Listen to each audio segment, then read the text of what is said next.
Thank you అమ్మా. అందరికీ నమస్కారాలు. ఇక్కడ ఉండే మహిళా పవర్, మహిళా ఉత్సాహం, ఇక్కడ మీరందరూ చేసిన డాన్సులు చూస్తూ ఉంటే నాకు నిజంగా నాన్నగారి సినిమా చూస్తున్నట్టు అనిపిస్తుంది. అదే కాకుండా ఇక్కడ జరిగే లేపాక్షి ఉత్సవాలకి వచ్చినట్టు అనిపిస్తుంది. అంత సరదాగా అనిపిస్తుంది. నాకు ఎప్పుడు హిందూపూర్కి వచ్చినా కూడా మా సొంత ఊరికి వెళ్ళినట్టు అనిపిస్తుంది. మీరందరూ, ముఖ్యంగా మహిళలు, మా తాతగారు ఎన్టీ రామారావు గారికి, మా పెద్దనాన్నగారు మరియు మా నాన్నగారు, మీ అందరి బాలయ్య గారికి ఎంతో మీరు గౌరవం ఇచ్చారు, ఆదరించారు, మా కుటుంబాన్ని ఎంతో ఆదరించారు. ఇప్పుడు హిందూపూర్ అంటే ఏంటి? ఇప్పుడు హిందూపూర్ అంటే పర్యాటక రంగంలో ఒక పెద్ద పేరు, అవునా కాదా? హిందూపూర్ అంటే ఇక్కడ ఇది దేవాలయ నిలయం, అవునా కాదా? నేను ఇక్కడికి వస్తున్నప్పుడు లేపాక్షి గుడికి వెళ్ళాను, చాలా ఆనందంగా ఉండింది.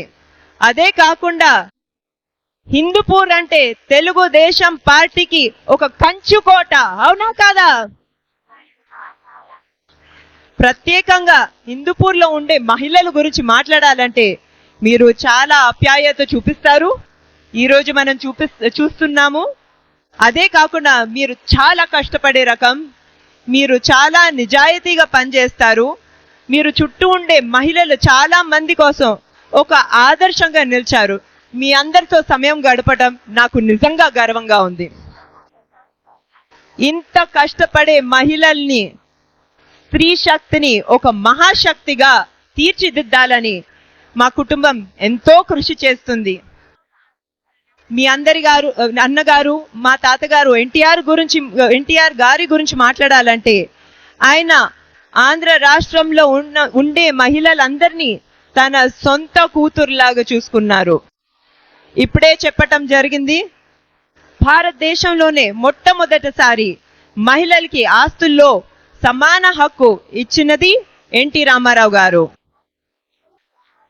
అదే కాకుండా మహిళలు విద్యావంతులు అవ్వాలని భారతదేశంలోనే మొట్టమొదటిసారి ప్రత్యేకంగా మహిళలకి ఒక యూనివర్సిటీ, పద్మావతి విశ్వవిద్యాలయం అనేది స్థాపించింది మన అన్నగారు. అదే కాకుండా మన మహిళలు రాజకీయాల్లో కూడా చాలా యాక్టివ్గా ఉండాలి, వాళ్ళు కూడా డిసిషన్స్ తీసుకోవాలని భారతదేశంలో మొట్టమొదటిసారి వాళ్ళు కూడా లోకల్ బాడీస్ లో 33% రిజర్వేషన్ ఇచ్చిన ఘనత మన ఎన్టీ రామారావు గారిదే. అదే మార్గంలో చంద్రబాబు నాయుడు గారు కూడా మహిళలకి ఒక పెద్ద దిక్కుగా ఉన్నారు. ఆయన చేసిన మంచి పనుల గురించి మాట్లాడాలంటే ఆయన భారతదేశంలోనే పెద్ద స్థాయిలో డ్వాక్రా సంఘాల్ని ఏర్పాటు చేశారు. అదొక చాలా మంచి మోడల్ అయింది. డ్వాక్రా మహిళలు చాలా మంది ఇక్కడ ఉన్నారు. మీరందరూ చాలా నిజాయితీగా, చాలా సిన్సియర్గా కష్టపడి పనిచేసి మీరు చేసే ఉత్పత్తుల్ని ఎక్స్పోర్ట్ కూడా చేసి మీ రుణాలు మీరు తీర్చి మీరు లాభాలు కూడా చేయటం మొదలుపెట్టారు. నాకు చాలా గర్వంగా ఉంది. డ్వాక్రా సంఘాలే కాకుండా పెద్ద కాలేజీలో అంటే మెడికల్ మరియు ఇంజనీరింగ్ కాలేజీలో రిజర్వేషన్ మహిళలకి మొట్టమొదట కల్పించింది మన చంద్రబాబు నాయుడు గారే. ఇప్పుడు మనం చూస్తున్నాము, ఎంతో మంది తెలుగు మహిళలు ఇంజనీరింగ్ చేసి డాక్టర్ అయ్యి వాళ్ళు వేరే వాళ్ళ మీద ఆధారపడకుండా వాళ్ళ కాళ్ళ మీద వాళ్ళు నిలబడగలుగుతున్నారంటే అది చంద్రబాబు నాయుడు గారి ఘనత. ఇవే కాకుండా మహిళల వంటగది బాధలు చూసి మహిళలకు ఉచిత గ్యాస్ కనెక్షన్ ఇచ్చింది మన చంద్రబాబు నాయుడు గారే. మా వారు నారా లోకేష్ గారు కూడా మంగళగిరిలో మహిళలకి స్త్రీ శక్తి అనే ప్రోగ్రాం ద్వారా ఎంతో చేస్తున్నారు. ఇప్పుడు మనము బాలకృష్ణ గారి గురించి మాట్లాడాలంటే ఆయన ఎప్పుడు మహిళా సాధికారత గురించి ఆలోచించే ఆయన. నాకు మా చెల్లెల తేజస్వినికి ఆయన చిన్నప్పటి నుంచి ఎంతో స్వేచ్ఛతో పెంచారు. ఆయన మాకు ఎప్పుడు చెప్పేవారు, మీరు వేరే ఎవరి మీద ఆధారపడకూడదు, మీరు బాగా చదువుకుని మీరు మీ కాళ్ళ మీద నిలబడాలని ఆయన ఇచ్చిన ప్రోత్సాహం వల్ల ఆయన కొన్నిసార్లు మమ్మల్ని పొద్దున 4-5 ట్యూషన్లో దింపేవారు. ఎగ్జామ్స్ ఉంటే ప్రేమతో ఎగ్జామ్ సెంటర్లో దింపేవారు. చాలా పనులు చేశారు మా కోసం. అదే కాకుండా ఇప్పుడు ఏంటంటే నాకు చాలా చిన్న వయసులోనే పెళ్ళైంది. పెళ్ళైన తర్వాత కూడా నారా లోకేష్ గారితో పాటు నాన్నగారు ఎంతో నన్ను ప్రోత్సహించి పై చదువులకు అమెరికా పంపించారు, బయట ఉద్యోగాలు చేయడానికి సింగపూర్ పంపించారు. నన్ను ఆయన కొడుకులాగా చూసుకున్నారు, కూతురులాగా కాదు. నాకు అంత ఫ్రీడమ్, అంత ఇండిపెండెన్స్ ఇచ్చిన ఆయన నాన్నగారు. ఈ రోజు దీనంతటి వల్ల నేను హెరిటేజ్ సంస్థని నడపగలుగుతున్నానంటే ఈ రోజు తేజస్విని మా చెల్లెలు మా నాన్నగారిని జే బాలయ్య చేయగలిగిందంటే, అదే కాకుండా నేను ఇప్పుడు ఎన్టీఆర్ ట్రస్ట్ ద్వారా మరియు ఇండో అమెరికన్ క్యాన్సర్ హాస్పిటల్ ద్వారా ఇన్ని సేవా కార్యక్రమాలు చేయగలుగుతున్నానంటే అది నాన్నగారి సపోర్ట్ వల్ల, ఆయనకి మహిళల పట్ల ఉండే గౌరవం వల్ల. ఆయనకి ఏంటంటే ఆయన కోరిక, ఎలాగైతే నన్ను మా చెల్లెల్ని మా అమ్మగారిని ఇంత ప్రోత్సహించారో హిందూపూర్లో ఉన్న మహిళల్ని కూడా ఆయన కూతురులాగా ఎంకరేజ్ చేయాలి, ప్రోత్సహించాలి. వాళ్ళు కూడా చాలా పెద్ద స్థాయిలో పైకి రావాలనేది ఆయన కోరిక. ఇప్పుడు మనము నాన్నగారు ఇక్కడ చేసిన పనుల గురించి మాట్లాడాలంటే గత 10 సంవత్సరాలుగా మీ బాలయ్య మీ ఎమ్మెల్యేగా ఎన్నో సంక్షేమ మరియు అభివృద్ధి కార్యక్రమాలు చేయడం జరిగింది. అందులో కొన్ని నేను మీకు గుర్తు చేస్తాను, మీ అందరికీ తెలుసు. నాన్నగారు ఇక్కడున్న లేపాక్షి ఉత్సవాల్ని ప్రారంభించటంలో చాలా కీలక పాత్ర పోషించారు. దానివల్ల మన లేపాక్షి అనేది, మన హిందూపూర్ అనేది టూరిజం రంగంలో ఎంతో అభివృద్ధి పొందింది. అదే కాకుండా ఇక్కడున్న ప్రభుత్వ స్కూల్స్ మరియు హాస్పిటల్స్ లో ఎంతో అభివృద్ధి చేశారు.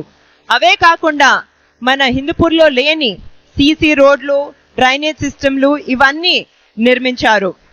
అదే కాకుండా ఆయన చేసిన గొప్ప కార్యక్రమాలు నీటి సమస్య తీర్చటం. నాన్నగారు రైతుల బాగు కోసం హంద్రీ నివా ద్వారా చెరువులలో నీళ్లు నింపి ఇక్కడున్న రైతులు బాగుపడేలాగా చేశారు.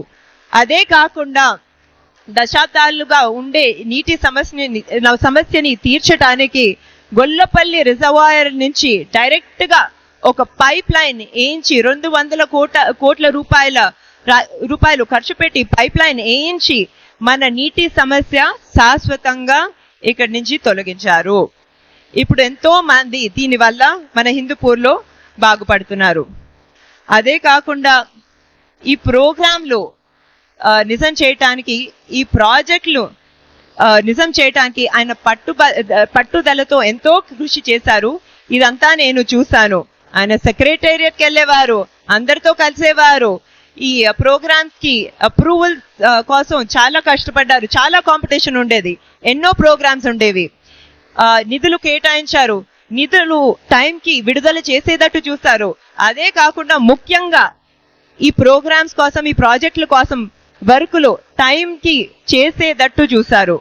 నాన్నగారు నిజంగా మీ అందరి కోసం, మా కుటుంబ సభ్యులందరి కోసం ఎంతో కష్టపడ్డారు, కష్టపడుతూనే ఉంటారు. ఇప్పుడు 2019లో ఏమైందో మనందరికీ తెలుసు.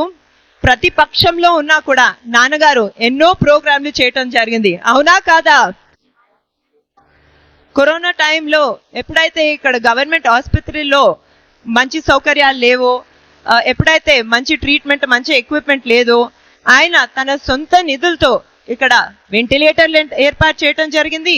ఆక్సిజన్ యూనిట్లు కానివ్వండి, లేకపోతే ఎక్స్రే యూనిట్లు ఏర్పాటు చేశారు. శానిటైజర్ డబ్బాలు ఇవ్వటం జరిగింది, ఫేస్ షీల్డ్స్ ఇవ్వటం జరిగింది. ఎన్నో పనులు చేశారు. దానివల్ల ఎంతో మంది ప్రజల ప్రాణాలు కూడా కాపాడటం జరిగింది. అలాగే కాకుండా ప్రతిరోజు గ్రామీణ ప్రజలు ఎవరైతే ఇక్కడికి వస్తారో పని కోసం, వాళ్ళకి నాణ్యమైన భోజనం కేవలం 2 రూపాయలకే అన్నా క్యాంటీన్ ద్వారా అందించారు. అవునా కాదా? ఇవన్నీ కాకుండా ప్రతి గ్రామానికి అభివృద్ధి చెందాలని ఆయన అందరి హెల్త్ బాగుండాలని ఉచిత వైద్య సేవలు కూడా మొబైల్ క్లినిక్ ద్వారా అందించారు. అవునా కాదా? Basavatarakam Indo American cancer institute ద్వారా మీ అందరికీ క్యాన్సర్ స్క్రీనింగ్ ప్రోగ్రామ్ చేశారు. అవునా కాదా? చేసి ఎవరికైతే చికిత్స అవసరమో హైదరాబాద్ లో హాస్పిటల్లో ఆయన ఈ సేవలు అందించారు.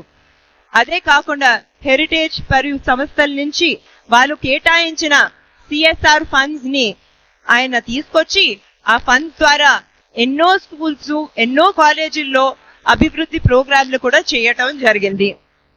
ఇవన్నీనే కాకుండా ప్రతిపక్షంలో ఉన్నా కూడా ఎంతో కష్టమైన ఎంపీ నిధుల ద్వారా ఆయన ఇక్కడ బీటీ రోడ్స్ CC రోడ్స్ వేయటం జరిగింది. అదే కాకుండా డ్రైనేజ్ వ్యవస్థ ఏర్పాటు చేయటం కూడా జరిగింది. మీరు ఒకసారి ఆలోచించాలి, ప్రతిపక్షంలో ఉన్న మీ ఎమ్మెల్యే బాలయ్య గారు ఇంత అభివృద్ధి ఇంత సంక్షేమం చేయగలిగారంటే ఆయన మళ్ళీ మీరు మీ ఎమ్మెల్యేగా ఎంపిక చేసుకొని మన టీడీపీ జనసేన బీజేపీ కూటమిని మన పవర్ లోకి తీసుకొస్తే ఇంకెంత చేయగలుగుతారో మన హిందూపూర్ కోసం. చేయవలసిన పనులు చాలా ఉన్నాయి హిందూపూర్ లో. ఇక్కడ పరిశుభ్రత కోసం మన అండర్ డ్రైనేజ్ ఏర్పాటు చేసుకోవాలి. అదే కాకుండా మహిళలకి జాబ్స్ రావటానికి గార్మెంట్స్ ఇండస్ట్రీలు తీసుకురావాలి. ఏవైతే ఎక్కువగా ఉండేవో ఇంతకు ముందు, దాని తర్వాత గత 5 సంవత్సరాలుగా సిక్ అయ్యాయో వీటన్నిటిని మనం తీసుకురావాలి. అదే కాకుండా హంద్రీ నివార్ ఇరిగేషన్ ప్రాజెక్ట్ ద్వారా ప్రత్యేకంగా చిలమతూర్ మండలంలో మనం చాలా బాగా పనిచేయాలి.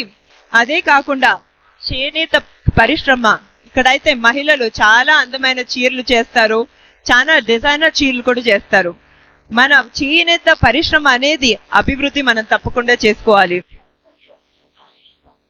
మీరు ఆలోచించాలి, ఇన్ని సంవత్సరాలుగా మన బాలకృష్ణ గారు సినిమా రంగంలో కానివ్వండి, రాజకీయాల్లో కానివ్వండి, సేవా రంగంలో కానివ్వండి, ఇంత స్పీడ్ గా ఆయన ముందుకెళ్తున్నారంటే అది కేవలం మీ అందరి ప్రేమాభిమానాల వల్ల. మీ వల్ల నాన్నగారు అన్స్టాపబుల్, మీ ప్రేమ వల్ల నాన్నగారు అన్స్టాపబుల్.